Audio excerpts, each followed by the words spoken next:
Erin Todd, a writer and intuitive eater. And I'm Charlie Castle, registered dietitian and exercise physiologist. And we're here to help you discover whole health for your mind, body, and soul. Our goal is to embody scripture, ditch dieting, and live on purpose. In this episode of Intuitive Eating for Christian Women, we're going to explore the fifth principle of intuitive eating, feel your fullness. Before we begin, let me give a quick disclaimer. This program is for informational and educational purposes only, and it is not a substitute for individual medical or mental health advice. Our aim is to introduce you to the principles of intuitive eating and help you to see how those principles align with Scripture so you can improve your relationship with food, your body, and God, and cast out dieting for good. Every time you say that line, I get so excited. Yes! Me too. Yes! Cast it out. I love it. Okay, so tell us about feeling our fullness, Erin.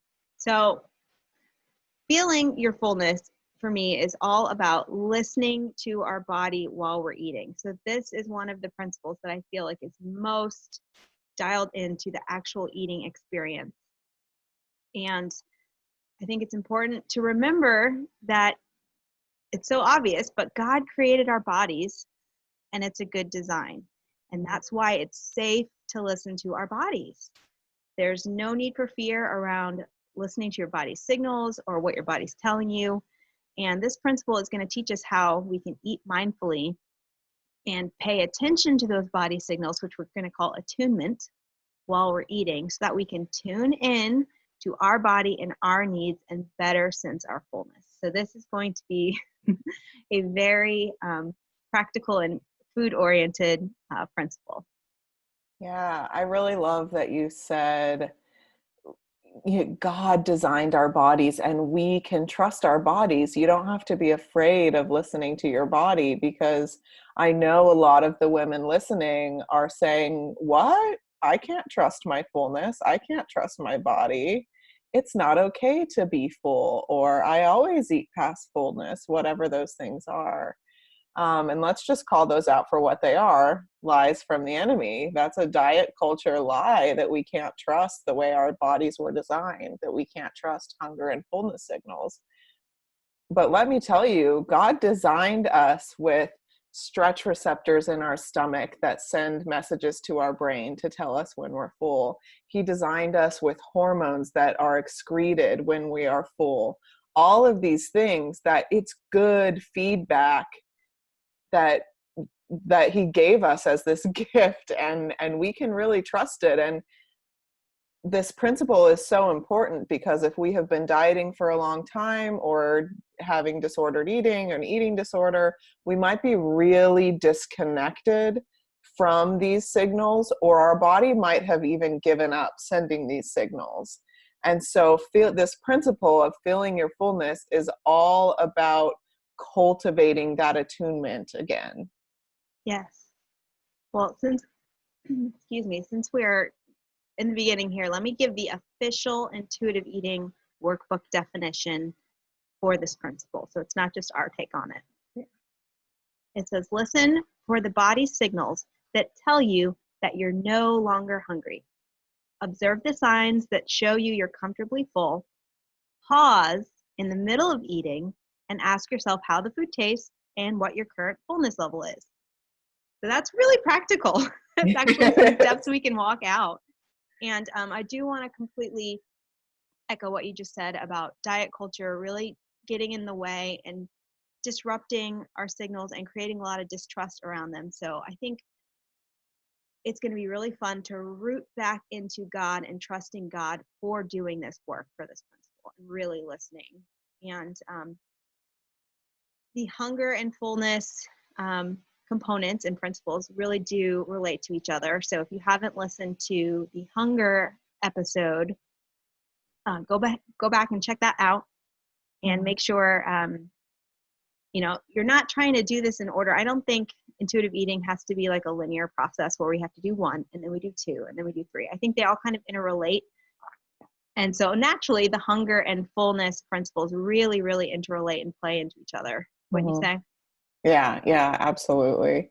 Yeah, and depending on where you are in your walk and what your experience is, when I work with clients, sometimes the first place I start is body respect. Sometimes the first place I start is satisfaction. So it just depends on where you are. But they are a set of principles for a reason. You can't just take one and run with it. They all come into play together. So you can't just say, I'm going to honor my fullness and ignore other principles, because other principles give you the ability to honor your fullness. Yeah.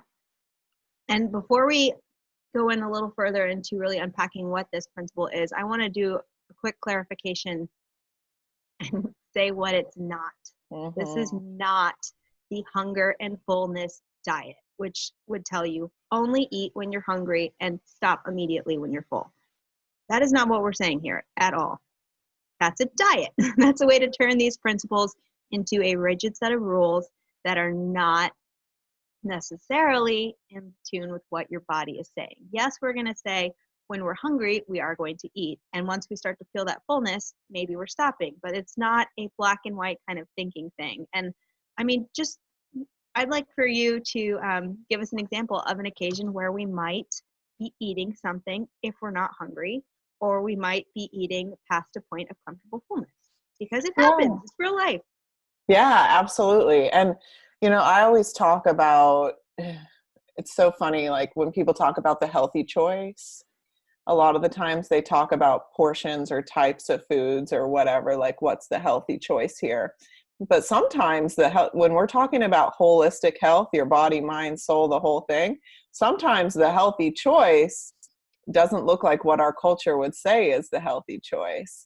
So a great example is if you are not super hungry, but you're going to be in a meeting for the next 3 hours that you can't eat, and you're going to get hungry in that meeting, then you choose to eat something beforehand so that you don't get to that place of uncomfortable hunger, because nobody likes to be hangry.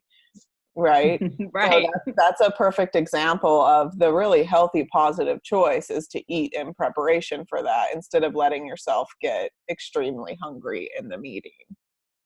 Yeah, well, that's when eating is really kind of a form of self-care there. And I do that kind of eating to hold me over in a situation where if I know I'm going to have a later lunch, I might have a little bit of a bigger breakfast and choose foods that are a little bit more filling and will stick with me a little bit longer, which is a little bit more full than I like to be in the morning sometimes. Mhm. So it's like just knowing that it's kind of a continuum and it's individual. And the whole point of this is to make your body feel well and function well.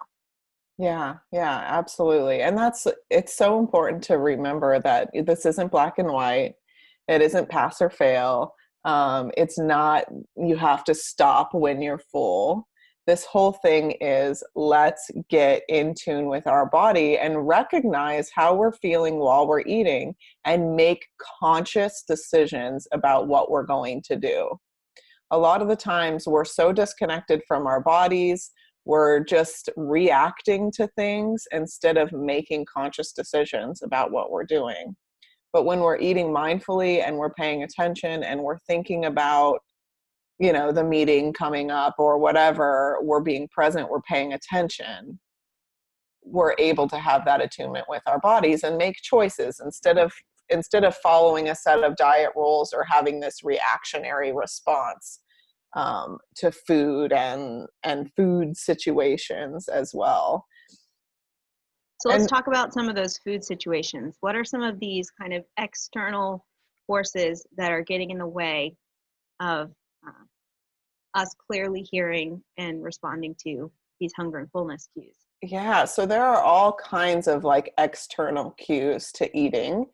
And I'm not going to demonize them. So let me just say that, like, from the get-go. Okay. So an external cue to eating might be the clock. You might have a regularly scheduled lunch break or dinner time with your family or whatever those things are. And so that's an external cue to eat. And so that might not necessarily just come from listening to your body and asking if you're hungry to deciding to eat. But there's a place for those timed meals, and you can prepare for them as an intuitive eater. What are some other external cues to eating? Maybe the occasion calls for it, a birthday party, or maybe you weren't expecting to have cake in that meeting, but it's somebody's birthday and it's there. What else? There's so many external cues to eating. I usually get swept up in the travel and vacation food scenarios and find myself eating things because they're so awesome and so fun and so part of the experience, where I'm past that point of comfortable fullness, where at home I probably would have been like, all right, that's enough. But when in Rome, Yeah. you eat the Italian food.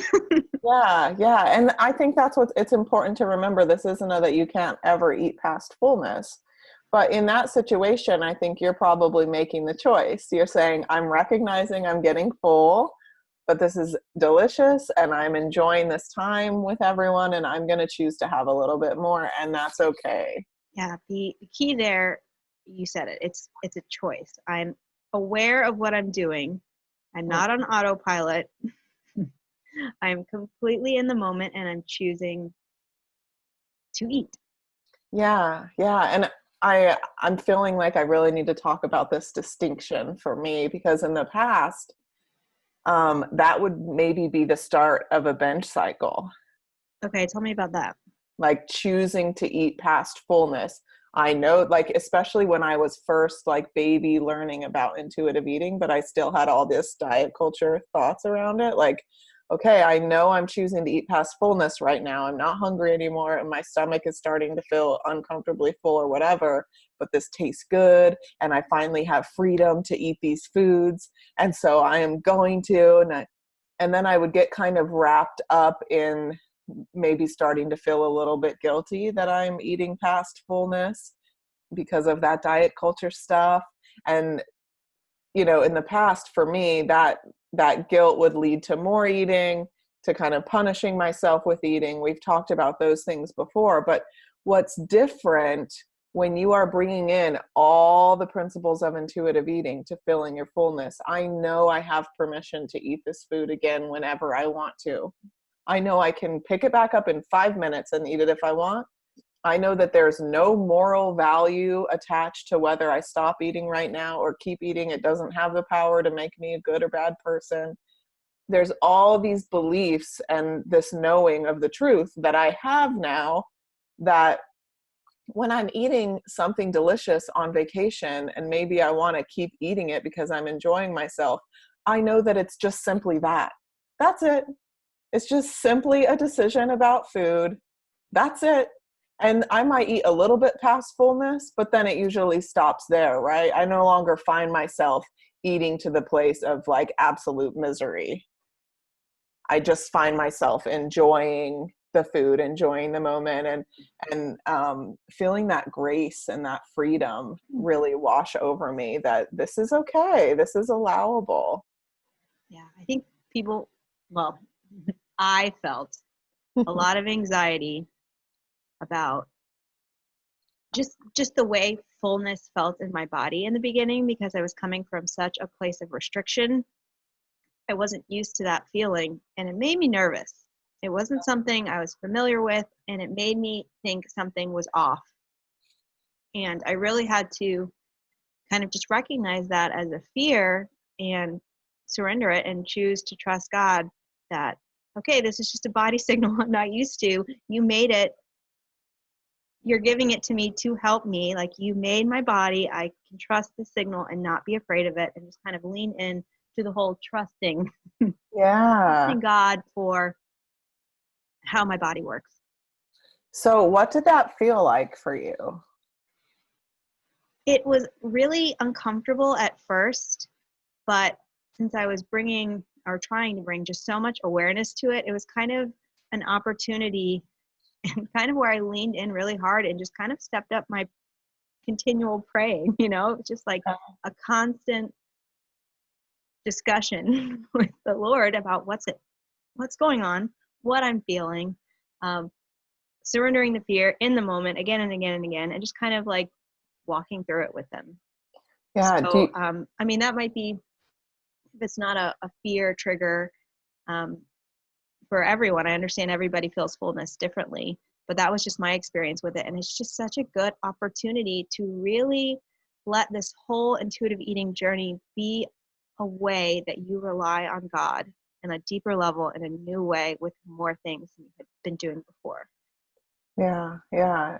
Do you remember like what's the physical sensations of feeling fullness? Like, do you remember the first things that started coming to you?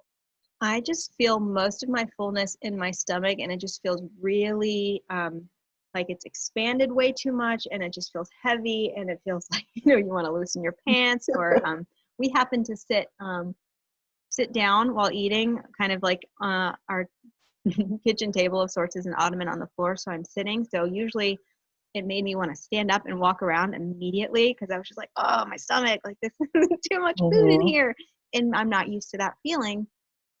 And it was kind of just about me relearning what that actually felt like, and what was comfortable, and what was I just afraid of. So Yeah. I So think getting used to it, and holding space for me to be weirded out by that sensation, and knowing it's yeah, okay that I'm weirded out by this. I'll get used to it. And the more you do it, and the more you pay attention, and it just gets easier with time. You're just relearning. You're just relearning what food feels like in your stomach if you haven't been eating. yeah. Do you find yourself recognizing a more comfortable fullness now regularly? Like, Yes, absolutely. And my favorite thing about this is it's not so driven by my stomach anymore and that physical sensation, because I've really dialed into the taste. mm-hmm. And if I'm eating slowly enough and enjoying my food and paying attention, there is a bite that I taste, and I'm like, this isn't good anymore. And that's my first signal that I'm getting there.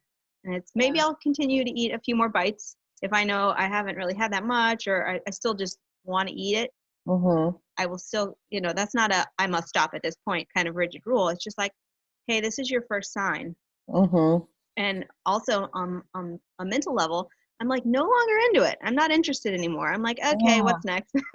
Yeah, yeah, yeah. So just, I feel like people don't think of the thoughts about food as or disinterest in food as signals, but they are, at least for me, they are. Yeah, they absolutely are. And I think that's a good time to chime in with the fact that this is so highly individualized. My hunger and fullness cues are Mhm. from my body that God made, and it's different because your body is different than my body, and everybody has their own version of this. That's why I can't tell you exactly what to expect for your body, and that's just something that you kind of have to get in there and experiment with.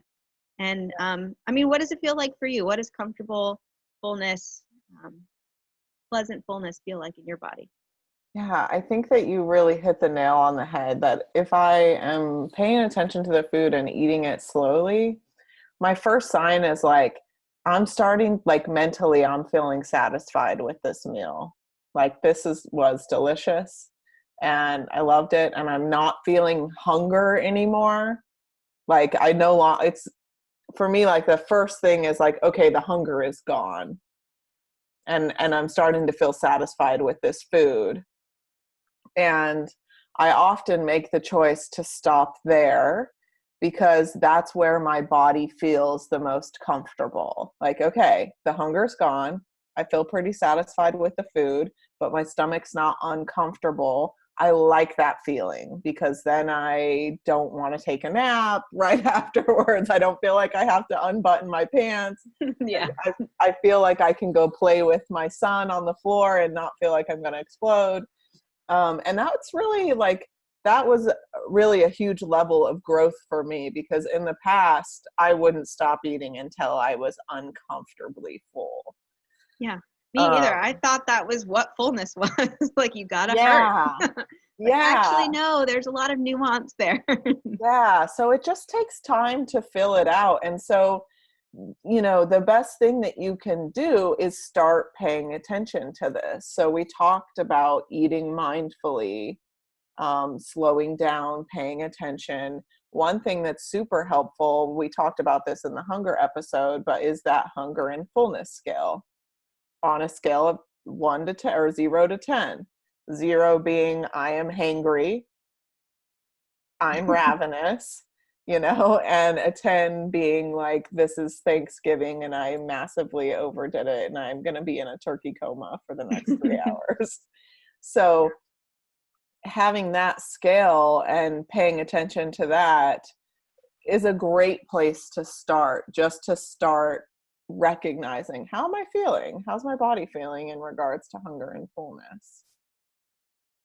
Yeah, absolutely. And if you go into a meal at a 0 where you're ravenously hungry, just know that it's going to be a lot harder to feel your fullness. Yeah, and just like I just said, right? Like I used to always eat to that point of really, really, really uncomfortable fullness. And that was usually a result of restricting to the point of being ravenous, that then I would just eat until I was extremely uncomfortable. So honoring my hunger is a huge part of feeling my fullness. So if you wanted to encourage somebody to use the hunger and fullness scale, how would they actually do it? Is it just like check in with yourself before? Is there a way that you use it personally?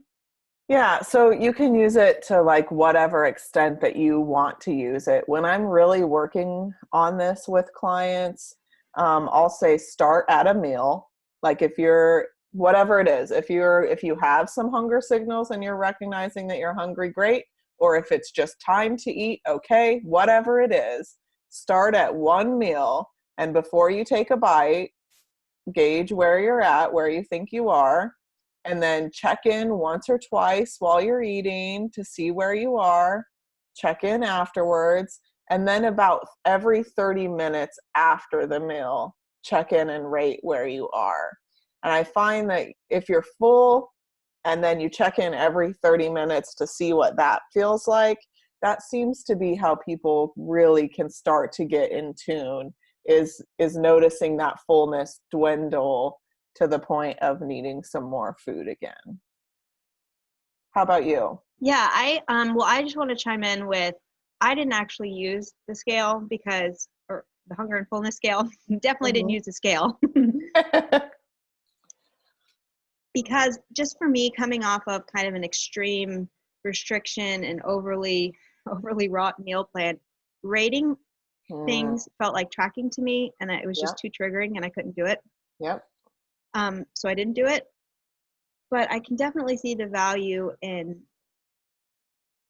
kind of journaling around that, because it's just really, all it's doing is forcing you to be aware. Yeah. And think about it. And that's kind of the key to this whole thing, is awareness.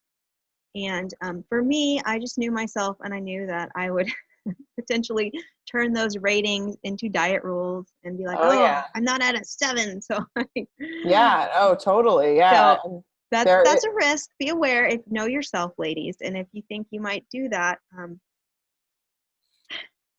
that be compassionate with yourself and just know that. But it's not meant to be a rule. It's just meant to be a gauge for checking in with yourself and kind of expressing in a quantifiable way what you're noticing about yourself.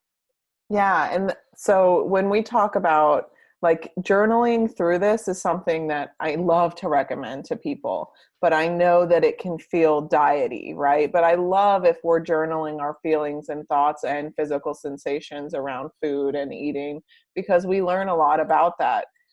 But that if you know that you're going to make rules out of it, or if it's going to not be, it doesn't feel good, then hold off on that.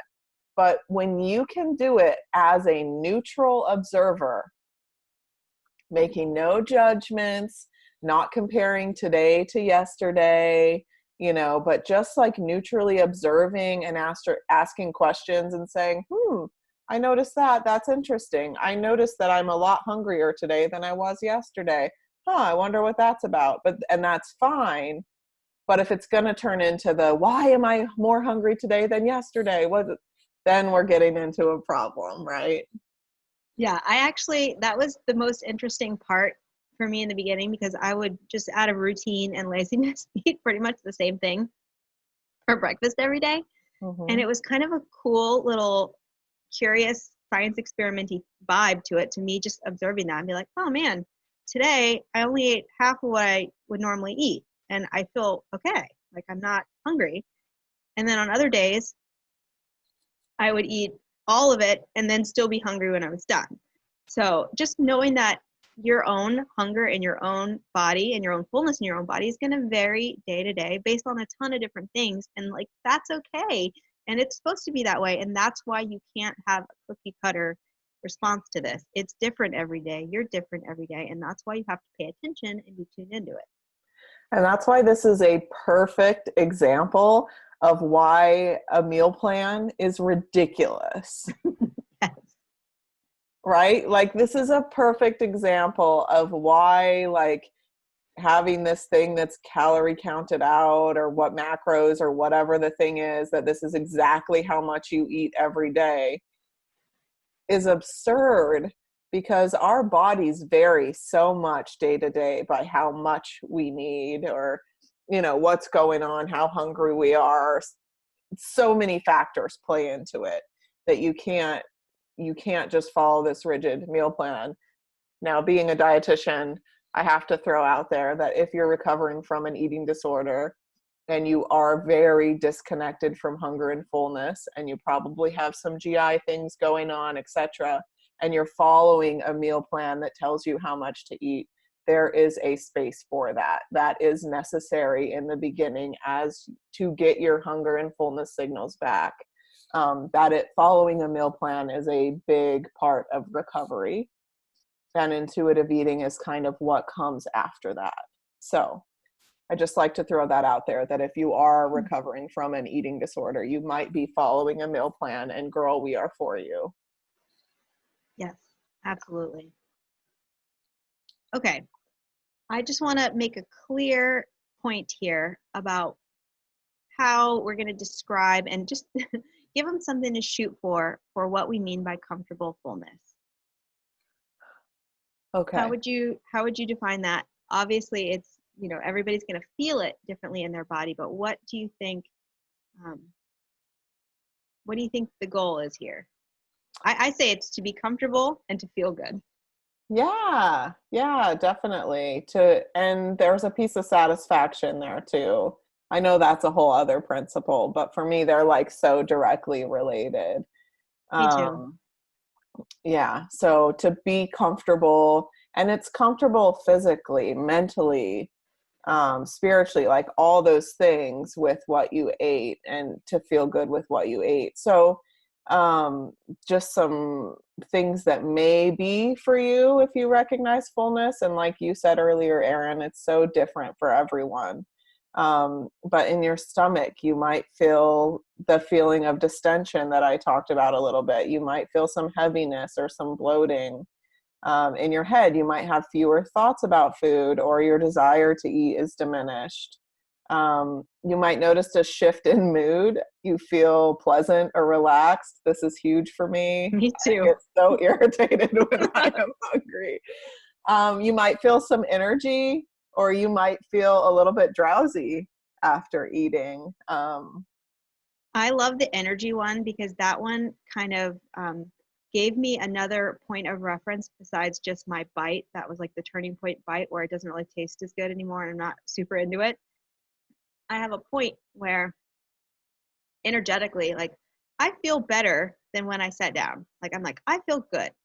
Like, this is like, I'm eating to the point of energy here. And like, this is where I am improved by the meal. My body feels great. Like, I got the nourishment I wanted. I'm satisfied.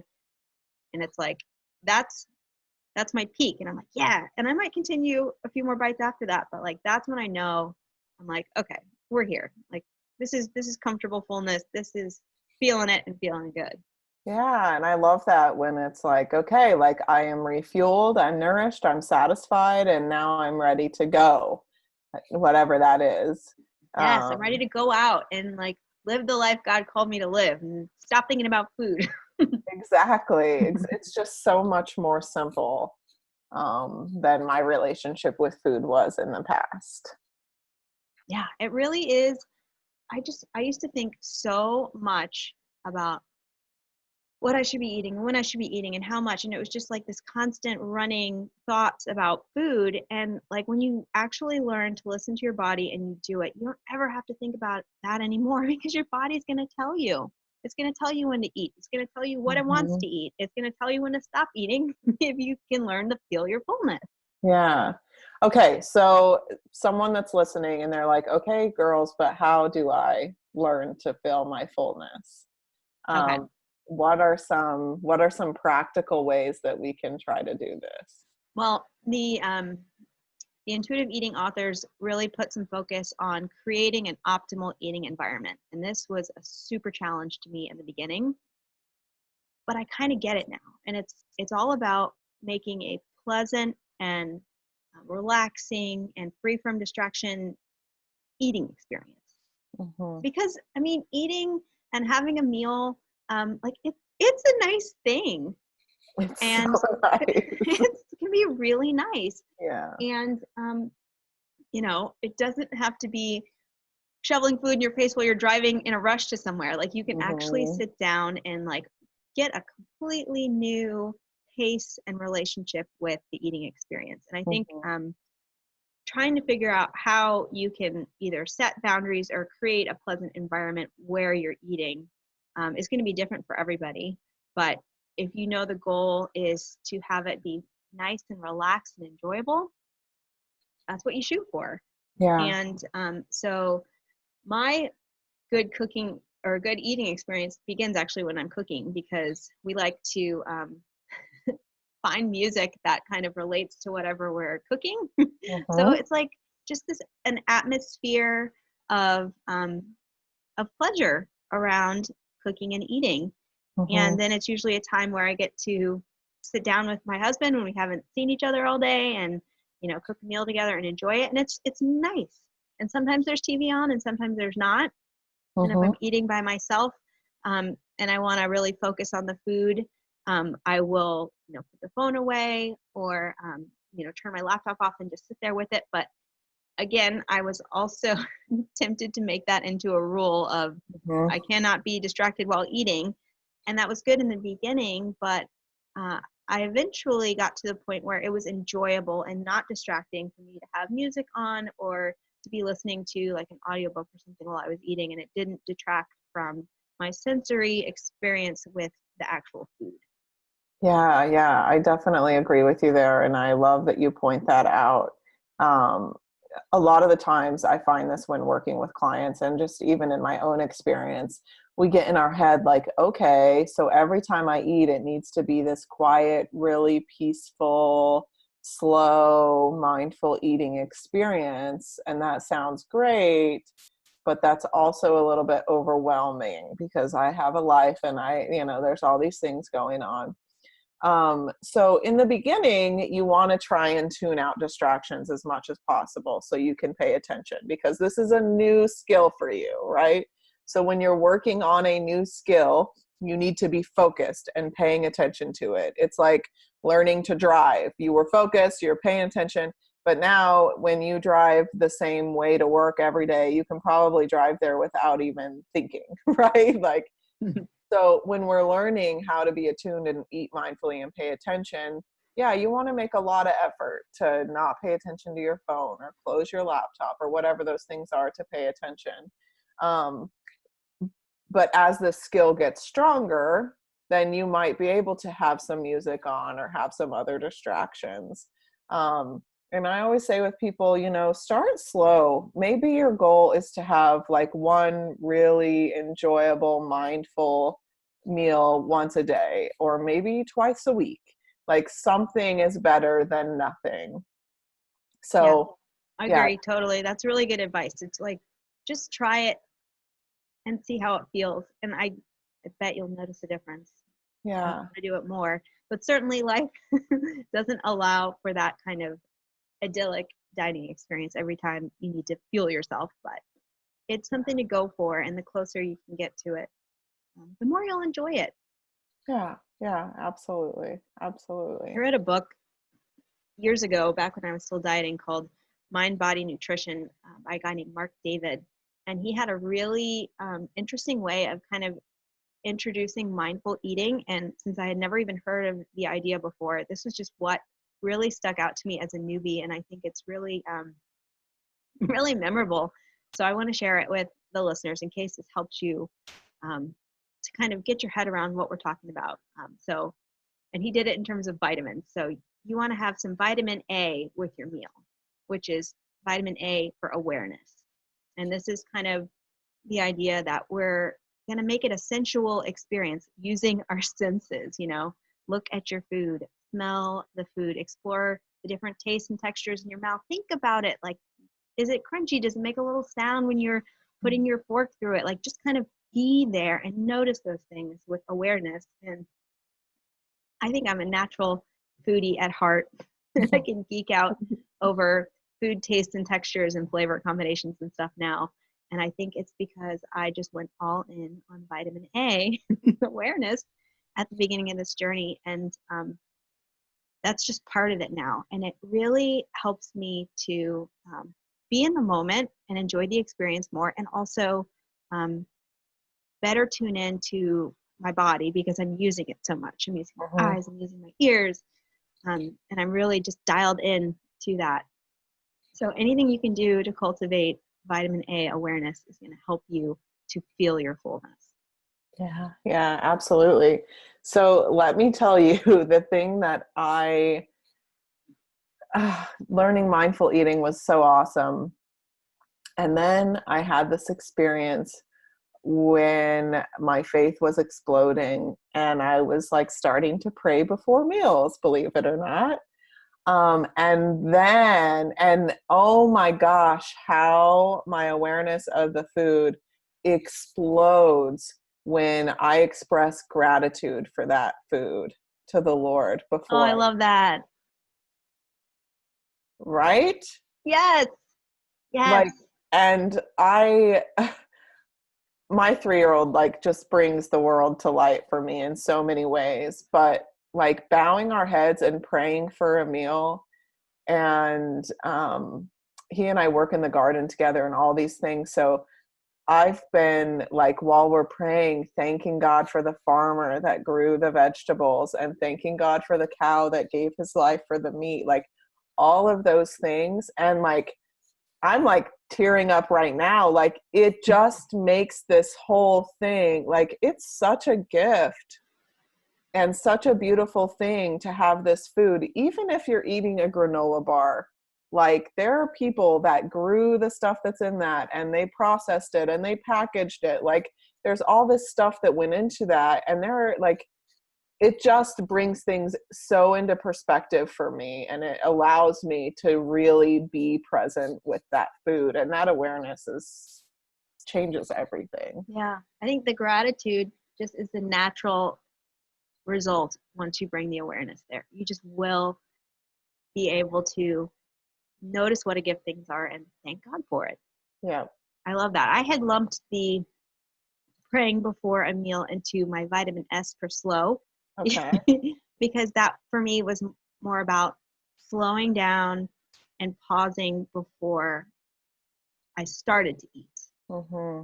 So it's not like I have 10 minutes to cram this sandwich in my face before I have to go do the next thing. It's like, no, I'm going to try and sit down and take some deep breaths and get slow and still and say my prayer of thanksgiving before eating.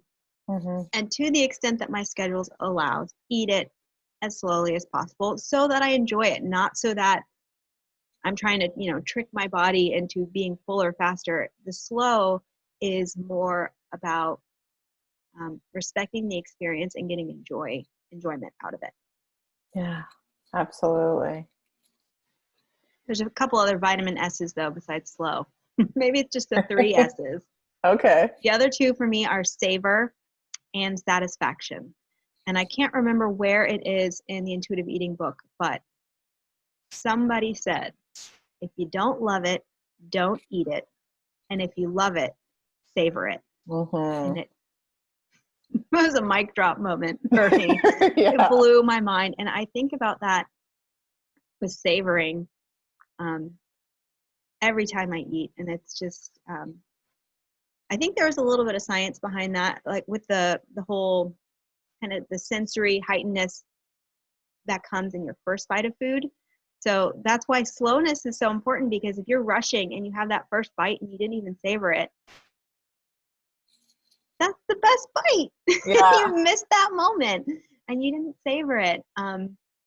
So those go together, obviously. And then I think savoring is slightly different than satisfaction, because to me, satisfaction is beyond just the physical.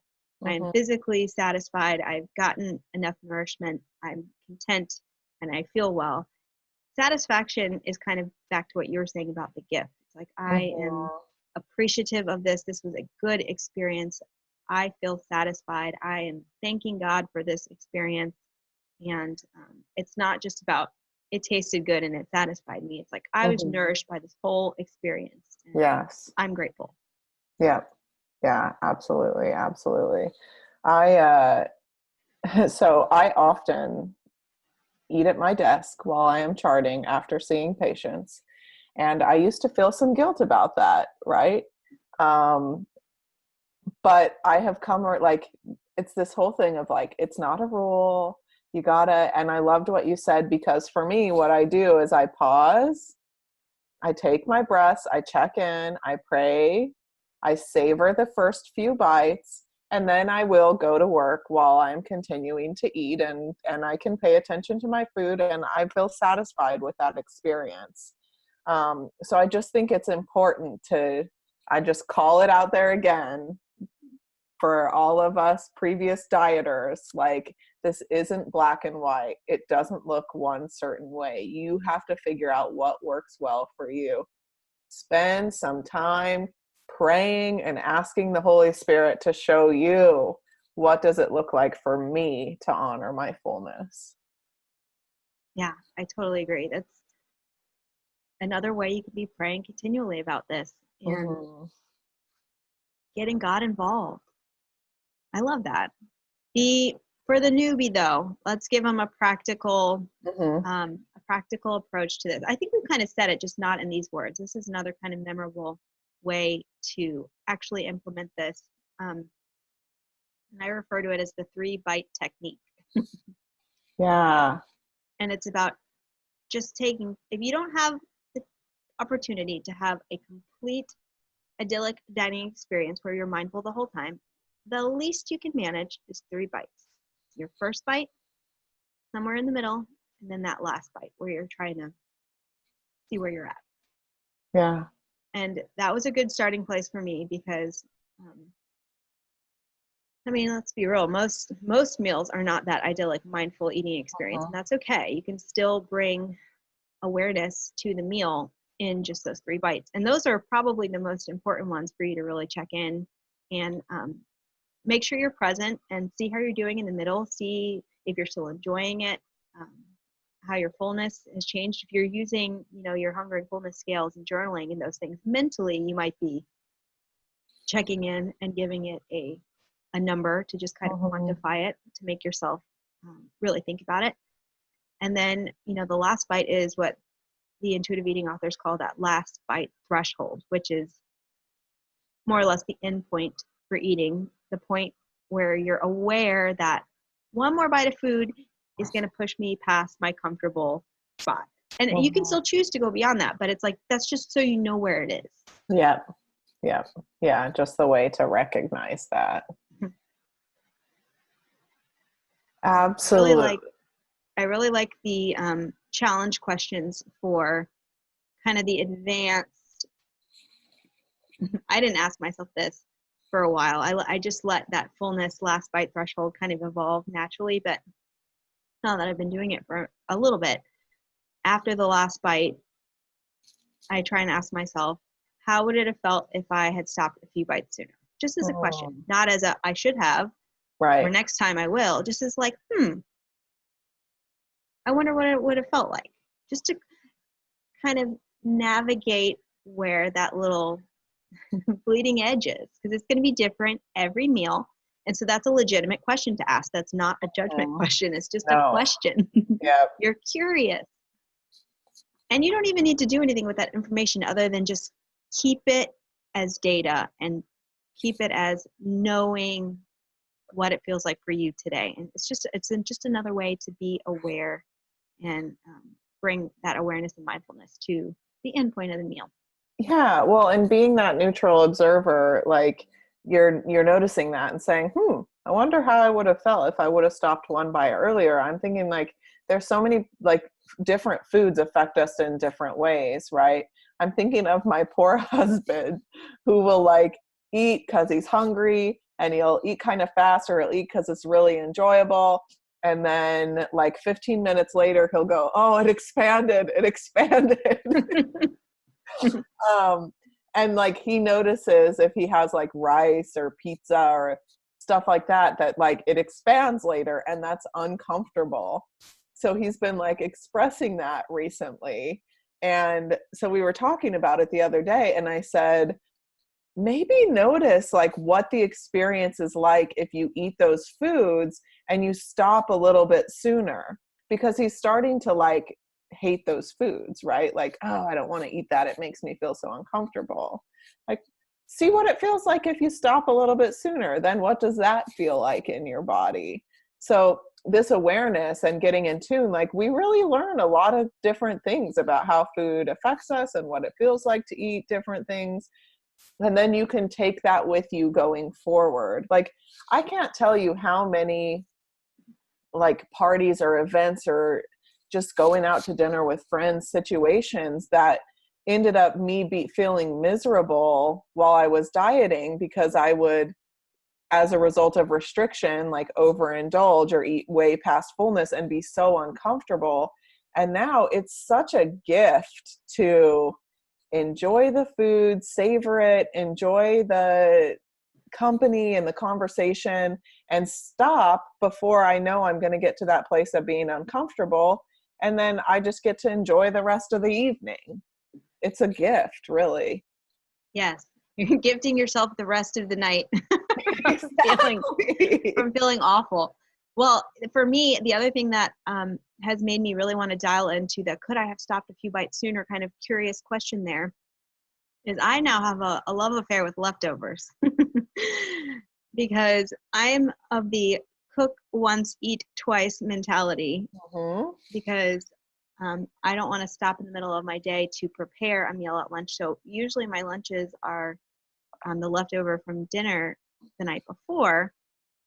So it's been really kind of a fun experiment for me to figure out.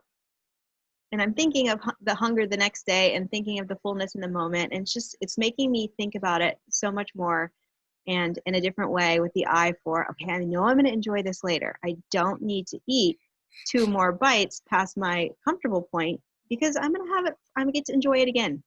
I don't have to do it right now. I get to enjoy it now, and I get to enjoy it later. That is such a big, huge piece of like respecting your fullness and stopping when you're full, is knowing that you can have that food later. You can have it whenever you want. It's that peace with food. If you have made peace with food, it is so much easier to honor your fullness, to stop when you're full. If you haven't made peace with food, that's when you're going to find yourself still pushing over. Yeah, I think that's where that feeling of you can't stop, like feeling out of control Mm-hmm. there, kind of even leading towards maybe a binge episode. I feel like a lot of times that is not really about fullness and is really more about the peace component, because it's really hard to stop eating something if you don't think you're ever going to get it again. Yep. Like Exactly. the special foods or the rare foods or the treat foods that you just got to get them while you can get them. It's like that is such a false construct of like diet culture thinking. Because with intuitive eating, it's not off limits and you can have it whenever. So have it when you want it, not just when it's in front of you. It can be anytime. Yeah. And I want to say briefly on the binge eating topic, I think that'll be something we can revisit later, Mm-hmm. kind of tying into the other facet of that, which sometimes for people is using food as a coping mechanism as opposed to a response to biological hunger. Yeah. Yeah. Yep. We will definitely dig into that because that is a big part of my story. Yeah, I So, think we're probably going to have a whole a yeah. whole binge eating kind of FAQ style of episode later on. And but for now, we'll just say, I don't believe it's possible to stop binging with restricting. That's part of Yeah. the cycle. So you stop it by, meeting the need that's driving that behavior, and that need might be emotional or it might be physical. Mm-hmm. So we're just going to put a pin in that Yeah. and come back to it. And if you need prayer on that issue, reach out to us. We'd be happy to pray for you for that. Yeah, absolutely. So what are like the three things if someone's walking away, like what are we talking about here going forward? What does filling your fullness look like? Okay, so to tie this whole thing up in a bow, I'm going to say, filling your fullness for me is about three components.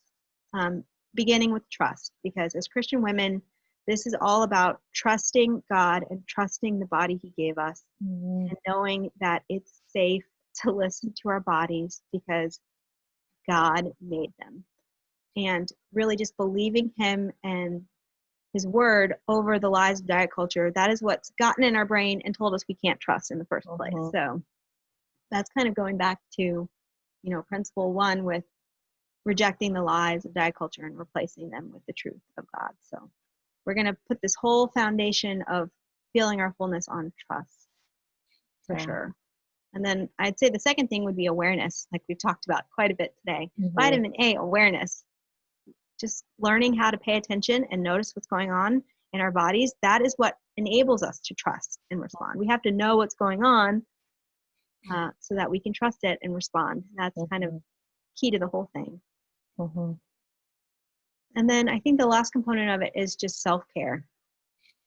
Remembering that nourishing ourselves and eating in a way that makes us feel good and feel satisfied is a form of self-care. And we don't need to be afraid of that feeling of fullness in our bodies. We don't need to be afraid of food. That's a diet culture lie again. And we're going to learn how to take care of ourselves and our bodies and feed ourselves so that we are nourished and we are capable vessels to go out in the world and answer God's call in our lives. Yep.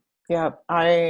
That self-care thing, it's, in regards to eating and recognizing our fullness, it's about being nourished so that we are available to fulfill God's purpose, whatever that looks like for Yeah, us. absolutely. Yeah. Yep. So it's all about trusting God, trusting the body He gave us, listening, paying attention, honoring our needs. We're talking about eating in connection with our bodies instead of eating by a set of rules. Absolutely. Absolutely. So exciting. All right. Can I wrap up in prayer? Yes, please. All right. Father God, we thank you for this space. We thank you for the bodies that you created us with, this ability to recognize hunger and fullness, all the nuances. We thank you for the gray. We thank you for creating us all differently with different signals and different things to recognize. And I pray that you will help every woman here just be wrapped up in your peace, God. If anyone's feeling anxiety at the thought of walking into this, of listening to their bodies, of trusting their fullness, I just pray that you take that anxiety away, God. You tell us to be anxious for nothing, to not worry about what we will eat or what we will wear, but that you will take care of us. And you have created these bodies perfectly just for us. And I pray that you will help us be attuned to them, help us recognize the nuances, and just neutrally observe those things, God, so that we can make conscious decisions I pray that we will walk in this principle of feeling our fullness, God, as a step to be available to serve and honor you. In Jesus' name, amen. Amen.